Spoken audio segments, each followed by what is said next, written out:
Talia's POV. Pagkatapos ng kasal namin ni Vladimir, minsan hindi nga ako nagawang dalawin ni Papa at Mama sa pamamahay naming mag-asawa. Ayos lang sa akin dahil akala ko nga nasa ibang bansa sila. Ngunit ano ito? Umuwi ba sila dahil sa may hindi na namang magandang ginagawa si Ate Rebecca? Pero ang sinasabi ni Mama sa akin, parang ako pang may kasalanan kung bakit ito ginagawa ni Ate Rebecca sa kanyang sarili. Ma, wag mo ako matatawag na Ma. Dahil sa'yo, nagkakaganitong Ate Rebecca mo. Ma, clueless ako. Tama bang sa akin ni Sisi ang ginagawang pagtangkang pagpapakamatay ni Ate Rebecca? Mga mata ni Doktora Carlota, kumpirmado na parang sinaktan ko nga si Ate Rebecca. Tungkol ba ito sa relasyon namin ni Vladimir?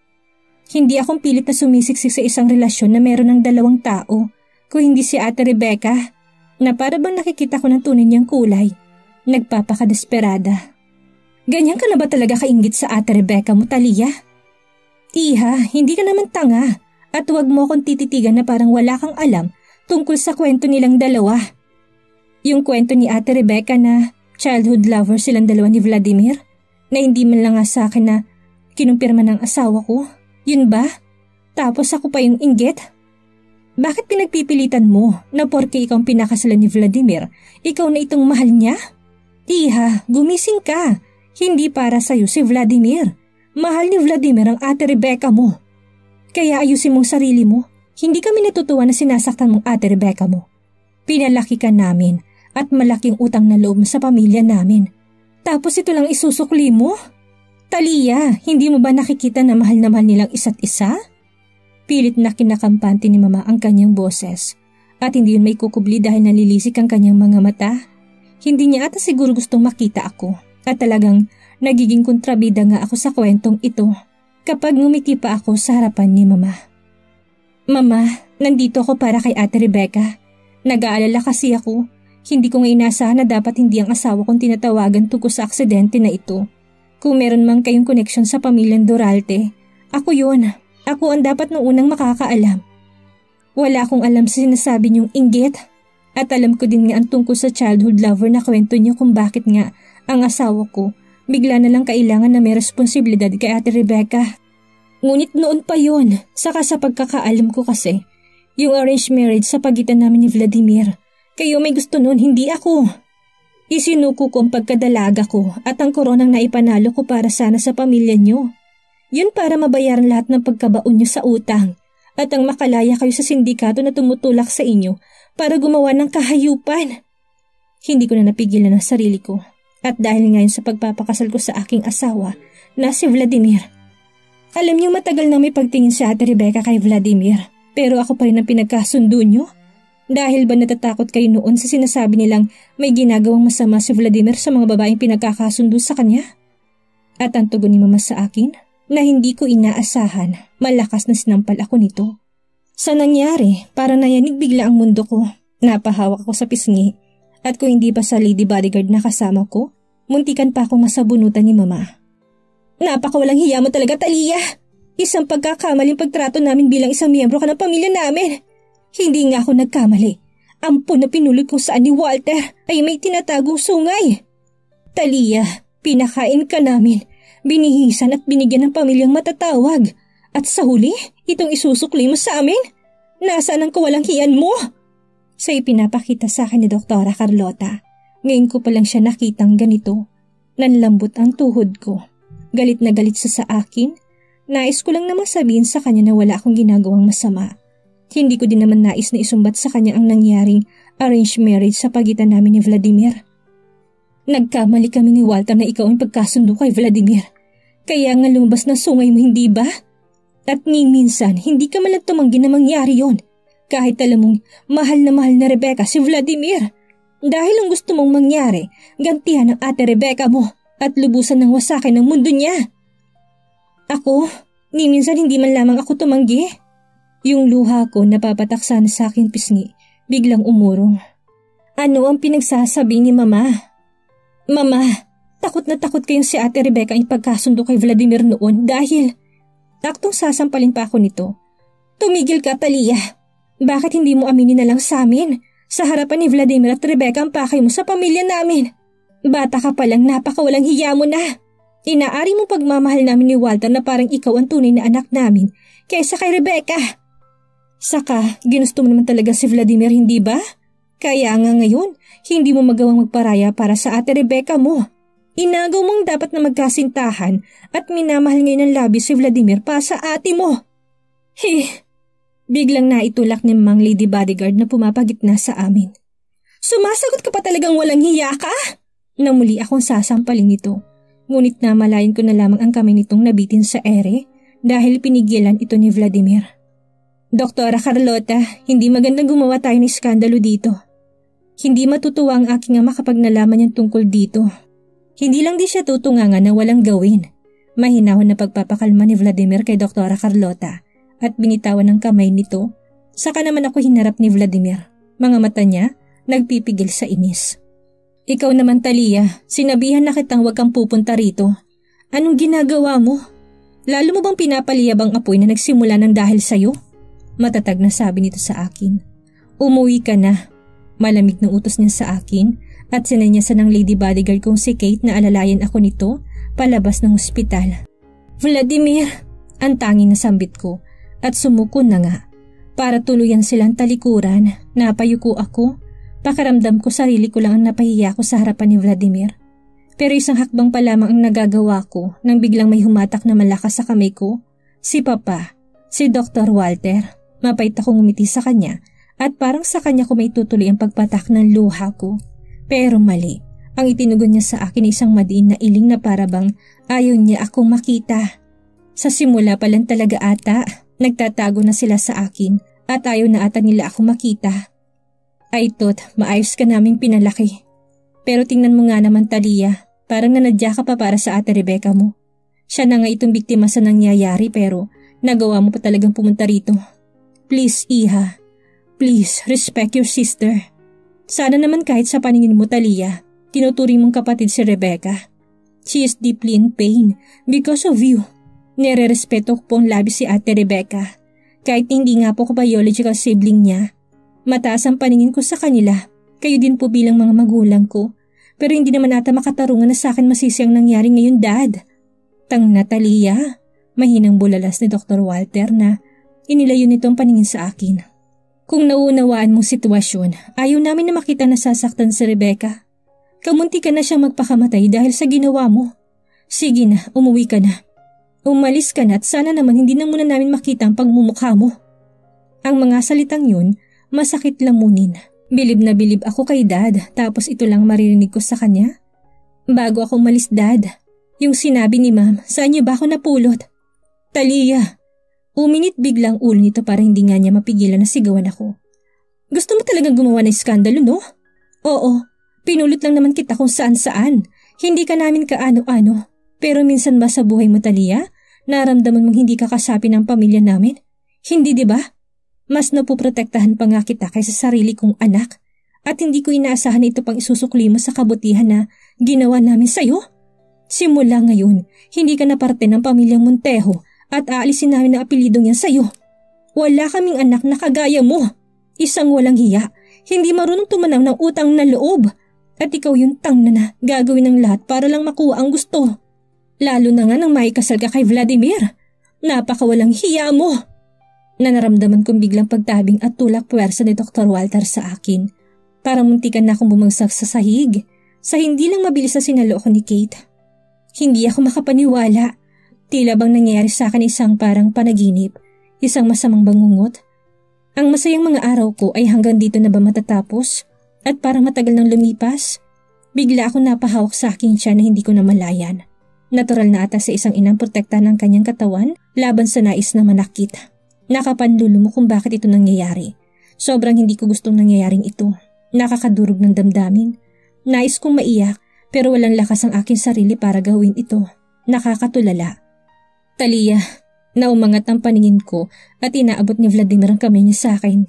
Ang mga mata niya at mukha nito natataranta sa nangyayari dahil ata ayaw niya makarating ito sa kanyang ama at hindi niya alam ang gagawin kapag nalaman ng mga ito. Mapait akong umiti sa kanya at hindi ko nga tinanggap ang kamay niya. Tumayo ako ng maayos sa pamamagitan ng lakas na natitira sa akin at alalay ni Kate. Baka kasi kapag inabot kong kamay ni Vladimir, baka merong matuluyan. Wala namang mali siya dahil asawa naman sana ako ni Vladimir, hindi ba? Pero may pilit na sinasabi at pinagsisigawan na nasasaktan siya ng labis. Baka yun pa ang idahilan ng pagkamatay niya. Hindi ba nila nakikita ang concern ko para kay Ate Rebecca? Humarap naman ako kay Papa na hindi makapaniwalang ginawa niya yun sa akin. Sinadya mong matumba, hindi ba Talia? At ang itinugon ko sa kanya isang malungkot na ngiti. Tama nga, maraming klase ng ngiti. Mapait, masaya, malungkot. At lahat ng klase ng emosyon kaya nitong ipakita. Kahit nga nakangiti lang. Hetong mga taong nasa paligid ko, masaya ba sila kapag nalaman nilang nagdadalang tao ako? Di ba ang dahilan ni Dr. Carlota at Dr. Walter na ipinagkasundo nila ako kay Vladimir ay yung mabigyan na sila kaagad ng apo? Pero mali. Hindi yun totoo. Hindi sila matutuwa kapag nalaman nilang nagdadalang tao ako. Baka nga nailagay ko pa sa alanganin ang dinadala ko. Kamumuhian nila ako dahil masasaktan si Rebecca at madadami ngang anak kong walang kamuwang-muwang. Sana naman ang tunay kong mga magulang hindi kagaya nyo. Dahil kung kagaya lang naman ninyo, hindi ko nagugusting makilala sila. Tinan mo nga naman Walter ang walang modong ampung mo niyan. Lumabas ng kanyang kulay at naglaho ng maskara niya nagpapaka-inosente. Dapat pala matagal mo nang binunyag sa lahat na si Talia, hindi miyembro ng pamilya natin. Ang dala lang naman niya kahiyan sa pamilya natin. Isa siyang malas. Pagkatapos ng ginawa natin sa kanya, ito lang isusukli niya. Lalo nang saktan niyang anak natin si Rebecca. Kasalanan mo ito, Walter. Kasalanan mo.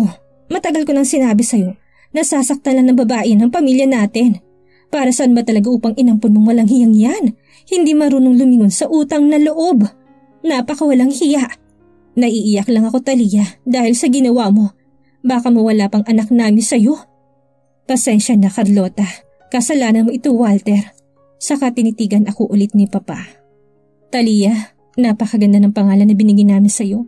Sa akala ko na isa kang anghel na ipinadala sa amin at makakasundungan ni Rebecca. Pero nagkakamali pala ako. Isang tinikas sa kanya. Hindi ko inaasahan ang dahilan ata kung bakit ka inambando na ng pamilya mo dahil may demonyong namamahay sa pagkatao mo. Nagpapaka-inosente ngunit may malagim na balak. Layuan mo anak ko Talia. Layuan mo si Rebecca. Sino ka para saktan ng anak namin? Napakabuting tao na Rebecca para saktan mo siya. Hindi magpapatalo sa'yo si Rebecca. Kahit nga nagawa mo akong bulagin sa bait-baitan mo. Si Rebecca lamang sa pamilya namin ang hindi mo nabulag. Kaya nga pinag-iinitan mo siya ng husto dahil hindi mo siya mapaglaruan sa iyong palad. Oo, kasalanan nga namin kung bakit hindi kami nakinig sa sinabi ng anak namin na mahal na mahal niya si Vladimir. Bakit? Dahil nga binulag kami ni Talia. Gusto niyang gumanti at saktan si Rebecca. Pasensya na kung ngayon ko lang naimulat ang aking mga mata sa kasinungalingan mo Talia. Vladimir, sana ipaglaban mong nararamdaman ng anak ko sa'yo. Huwag na huwag kang magpapabulag kay Talia. Huwag. Ako, nagbabait-baitan? Kailan pa naging peke ang ugali ko sa harapan nila? Bakit parang akong sinisira nila dahil sa paglalandi ni Rebecca sa asawa ko? Bakit ako? Vladimir, kasalanan ko kung bakit hindi kayo nagkatuluyan ni Rebecca. E di sana masayang-masaya na kayong dalawa kung nakinig lamang kami sa kanya. Nalulumong sinabi ni Dr. Walter kay Vladimir. Maaari mo namang akong hiwalayin kaagad Vladimir. Bakit mo pa pinapatagal ito?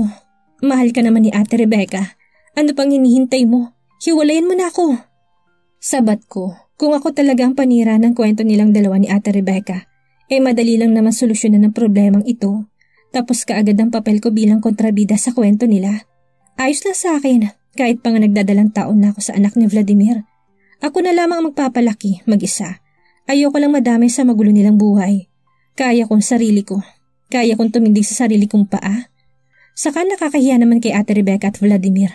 Silang dalawang bukod tanging nagmamahalan. Kontrabida lang talaga ako. Ngunit ang hindi ko maintindihan, bakit hindi magawa ni Vladimir na makipaghiwalay sa akin? Huwag niyang idadahilan dito ang old Masa Doralte. Anong magagawa ng daddy niya kung yun ang kagustuhan niyang mangyari? Nag-iisa lang naman siya anak nito. Kahit gumawa pa siya ng kawalang hiyaan, walang magbabago. Anak pa rin siya nito. Lumingon sa akin si Vladimir at kaagad napaismid na magtama ang paningin namin sa isa't isa.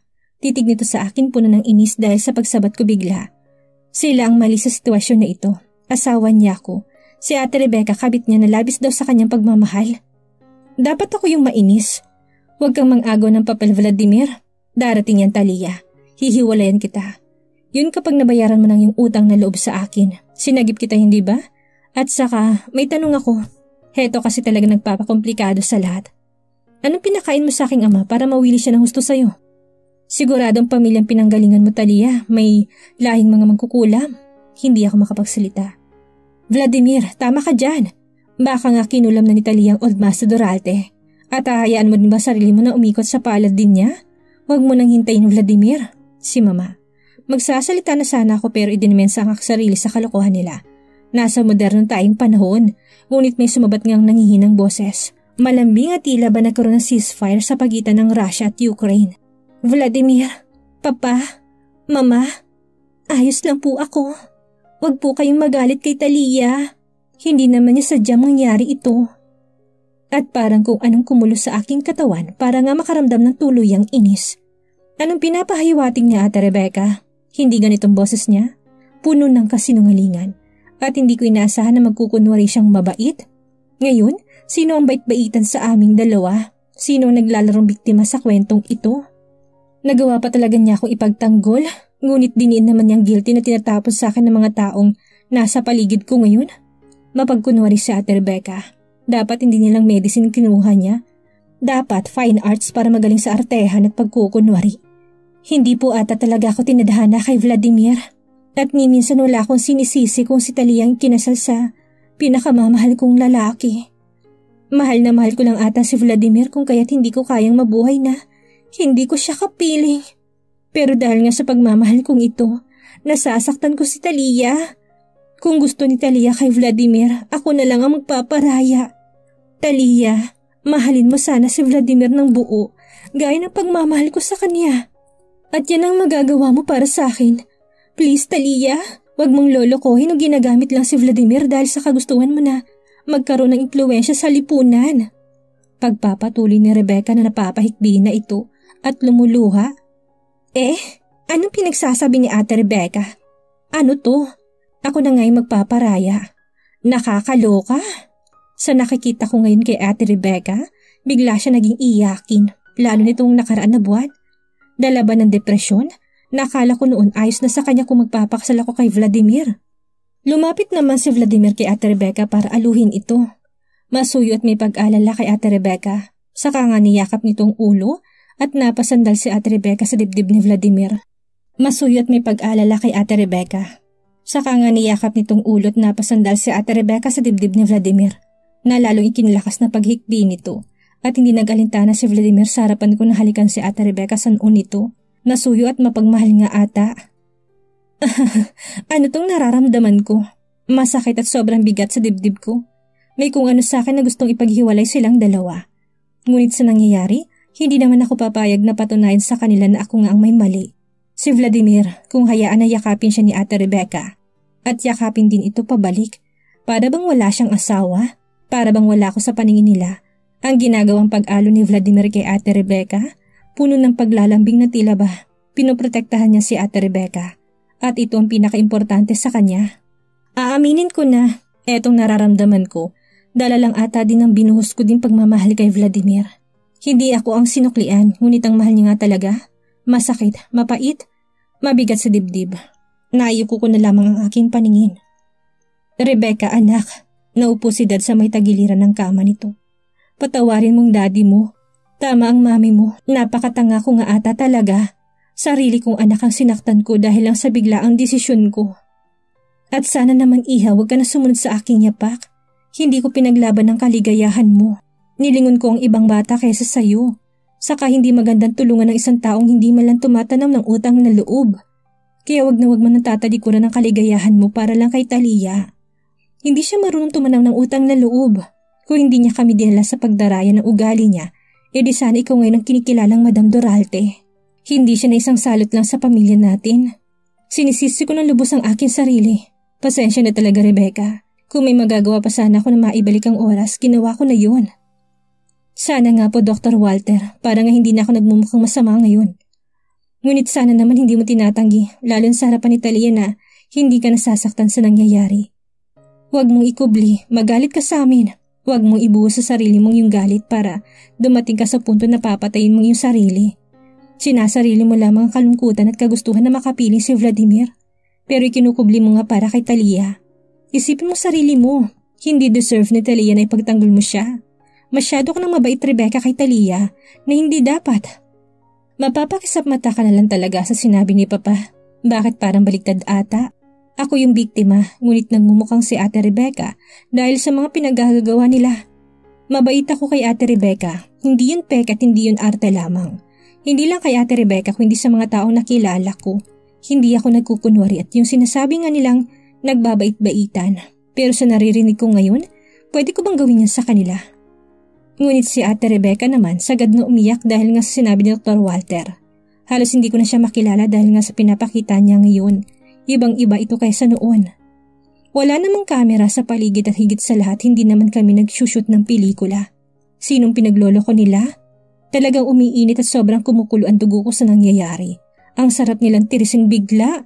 Kung ngayon nakikita ko ng tunay na kulay nila, sa tingin ko nga hindi na nila deserve ang mabait na si Talia.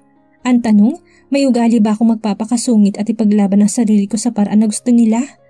Magsiraan kami ng pagkatao. Ako yung mali, ako yung masama. O sadyang itinutulak lang nila ako para maging masama? Mali ito, maling-mali. Ngumiti ako ng mapait at huminga ng malalim. Kailangan kong kalmahin ang sarili ko at baka nga pumutok ako bigla. Shh, Dad, tama na po. Nagawa ng magsalita ni Ate Rebecca. Talia is still my youngest sister. Tinuro niya sa akin na maging mabait sa kanya at maging ate nito para nga maging mapagbigay sa kanya. Kaya nga lahat ng akin, kinaya ko magpaubaya. Kahit na mahal ko si Vladimir, nagawa ko sumang-ayon para nga sa kaligayahan ni Talia. Pero sa huli, umiyak ulit at sumubsob sa dibdib ng asawa ko. Talagang kasalanan namin, kaligayahan mo ni Vladimir, Rebecca. Wag mo naman sana ubusin kay Talia ang lahat ng mahalagang bagay sa'yo. Sampid lang siya sa pamilya natin. Si Doktora Carlota, habang si Vladimir matatalim ang matang nakatitig sa akin. Anong sabi ko sa'yo? Anong hinihintay mo? Umuwi ka na. Nagtitimpi at mababa lamang ang boses niya na sinabi niya ito sa akin. Siya ang lalaking nais inumin ko ang contraceptive para sa kaligayahan nila ni Rebecca. Pero patuloy pa rin niya akong ginagalaw. Yung sinabi ni Vladimir na pakakawalan na niya ako kapag nabayaran ko ng buhay ko na utang ko sa kanya, nakakatawa. Umangat ang paningin ni Rebecca sa akin. Bahagyang pinunasan ng mukha niyang basang-basa na. Ang galing niyang umarte. Ni minsan at sa totoo lang hindi ko nga nakitang umiyak ng ganito si Ate Rebecca. Palaban siya. Anong nangyari sa ugali niyang yun? Binaon bigla sa ataul? Talia, kung may pagtingin ka na noon kay Vladimir, sana sinabihan mo ko. Para naman may oras akong tanggapin ang lahat ng nangyari. Kaya ko namang magpaubaya, basta binigyan mo ko na sapat na oras. Magpapaubaya ako kahit nga masakit. Sana hindi ganito. Nauunawaan ko si Vladimir kaya paulit-ulit niya akong tinatanggihan dahil nga abala niyang hinahanap ako. Hindi niya maalala kung sino ako. Alam mo matagal ko na siyang mahal, hindi ba? Bakit hindi mo sinabi sa kanya? Bakit inilihim mo? Sobra ako nadidismaya sa kabila ng kabutihan na ginawa ko sa'yo. Alam mo rin na matagal na ako merong pagtingin sa kanya. Alam na alam mo yan, Talia. Ngunit kahit kailan hindi mo sa akin sinabi na mahal mo rin pala si Vladimir. Gumawa ka pa ng plano para nga magkaroon ng advantage sa akin. Inakit mo siya at sa probinsya nga. Nagpumilit kang sumiksik sa kanya. Yun pala plano mong umakyat sa higaan ni Vladimir? Yung nakita ng old Master Doralto na video niyong dalawa. Sa totoo lang halos talaga madurog ang puso ko noon, Talia. Pero kahit ganun yung ginawa mo, mahal ko pa rin si Vladimir. Pasensya na kung ako yung sumiksik sa relasyon yung mag-asawa. Kung hindi papatayin ko na lang ang sarili ko dahil nga sa ginawa kong ito. Rebecca, anak, wag na wag mong gagawin yan. Si Talia ang may kasalanan ng lahat ng ito. Si Doktora Carlota. Ngunit hindi ko ito pinansin. Kailangan kong depensahan ang aking sarili. Ate Rebecca, hindi ko alam ang pinagsasabi mong planado kung lahat na nangyari sa amin ni Vladimir. Naputol ang mga sasabihin ko dahil nga sa titig ni Mama. Bakit mo tinatanggi sa harapan ng Ate Rebecca mo? Daragdagan mo na naman bang kasinungalingan mo? Tapos, si Rebecca na naman na magmumukhang masama? Hoy Talia, bistado ka na! Kaya tuminukat, huwag mong palaging dinadahilan si Rebecca. Planado mo ang lahat ng yun. Ang masama pa, Talia, wala kaming pagkakaalam tungkol sa iniibig na husto ni Rebecca sa Vladimir. Inilihim mo yun sa amin at nang matuklasan namin, sinabi mo pang hindi naman seryosong Ate Rebecca mo dahil may nanliligaw naman dito. Mama, wag mo ako matatawag na mama at wag mong itatanggi ulit na hindi totoong sinabi ko.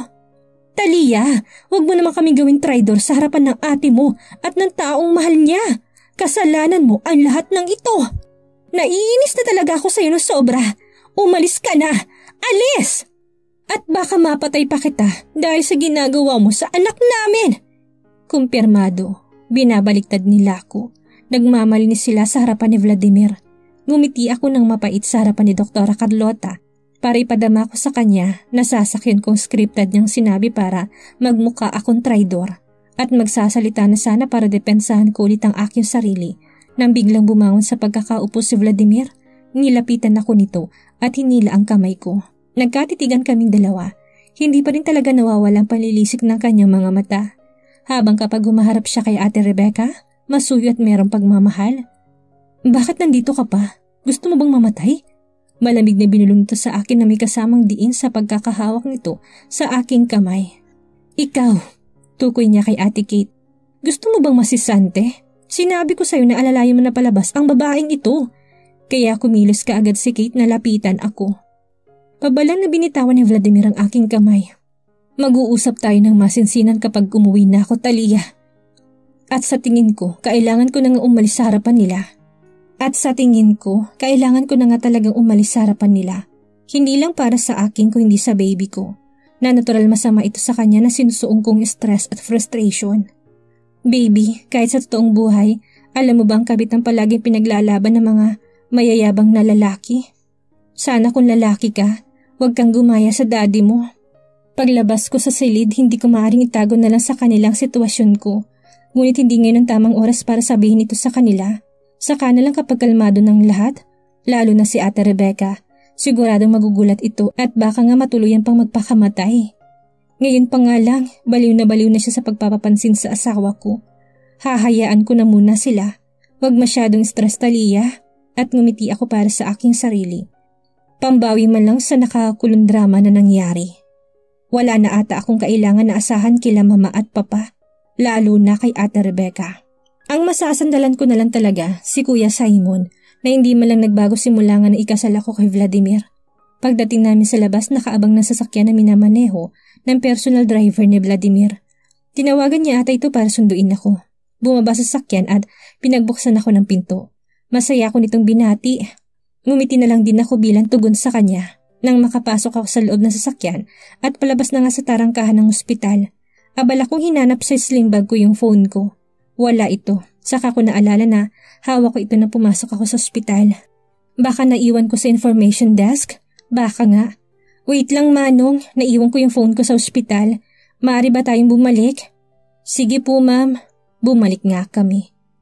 Babalik ako kaagad. Huwag ka na ata sumunod muna, Kate. At hindi ko malang naisip na iutos na lang sa kanyang paghahanap ng phone ko. Dahil nga hindi ako sigurado kung saan ko ito naiwan. Nang nasa harapan na ako ng information desk, malayo palang hinahanap ng aking mga matang phone ko. Ngunit wala akong makita. Madam Duralte, agad ako nakilala ng receptionist. May ngiti sa kanyang labi. Hindi ba nagtanong ako kanina dito? Ah, opo, yung silid ng Ate Rebecca nyo? Oo, may naiwan ba akong phone dito? Ah, wala naman ma'am. Sige, thank you. Dahil naalala ko nang nabitawan ko ito, nang kumunti ka na nga akong matumba. Kailangan kong bumalik doon sa harapan ng pinto ni Ate Rebecca at hindi nga magpapakita sa kanila. Ayoko nang ma-stress at ma-high blood. Baka may masama pang mangyari sa baby ko. Palapit na ako sa may elevator at bago pa man ako makalapit ng husto, bumukas ang elevator at bumungad sa naghihintay ay ang gwapong mukha ni Vladimir. Kasama ang kanyang mga tauhan, abala ito sa katawagan niya sa kabilang linya. Walang bakas ng takot sa mukha nito kung hindi nangingibabo nga sa lahat ng pagiging makisig at kagapuhan niya. Maganda naman talagang lahi ang maibibigay ni Vladimir sa akin, lalo ng baby ko ngayon. Ang gwapo ni Daddy pero napakaangas naman. Okay lang na sa kanya mo makuha ang physical appearance niya, wag lang yung pagiging snob at kayabangan niya.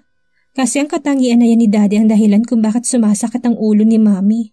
Pero mapagmahal naman si Daddy, hindi nga lang sa akin ngayon, kung hindi kay Auntie Rebecca. Kung ano man baby ang sinabi nila kay daddy, sigurado ako mapapatunayan naman natin kay daddy na hindi totoo mga yun. Fighting baby! Hindi susuko si mami at huwag na munang pansinin ngayon si daddy. Isa din kasi sa nagpapastress kay mami. Saka dapat 'di ba manatili na muna si Vladimir sa kabit niya? Kailangan ito ng atensyon niya. Bakit sumunod ka agad sa akin? Siguro dahil sa katangian niyang hindi ko din maitatanggi na napaka-workaholic nito. Nang bumukas ang elevator sa palapag kung nasaan si Ate Rebecca sa hallway, kaagad ko nakita sa pinakasulok ng dingding at malapit sa pintuan ng silid ni ate ang phone ko. Kung saan nga ako naitulak na aksidente ni Papa.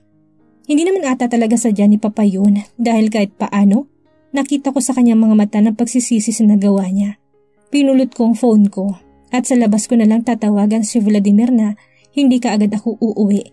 Pinapapunta kasi ako ni Kuya Simon sa isang home for the aged. May pasyente doon na siyang magiging daan para mahanap ko nga ang tunay kong mga magulang. Aalis na sana ako nang biglang matigilan ako dahil dinig na dinig kong malakas na halakhak ni Ate Rebecca. Siya yun, bumalik ng tunay na Rebecca. Anong ibig sabihin nito? Ang masisigla niyang halakhak na parang isang nagtagumpay na witch sa kanyang plano? Ate Rebecca, nakikipaglaro ka ba sa akin? Sa amin ni Vladimir? Bakit nga kaya masayang-masaya si Rebecca? Ano ang maririnig ni Talia na ikakagulat niya? Ito na kaya ang simula para siya ay lumaban? Yan ang ating aalamin sa susunod nating kabanata.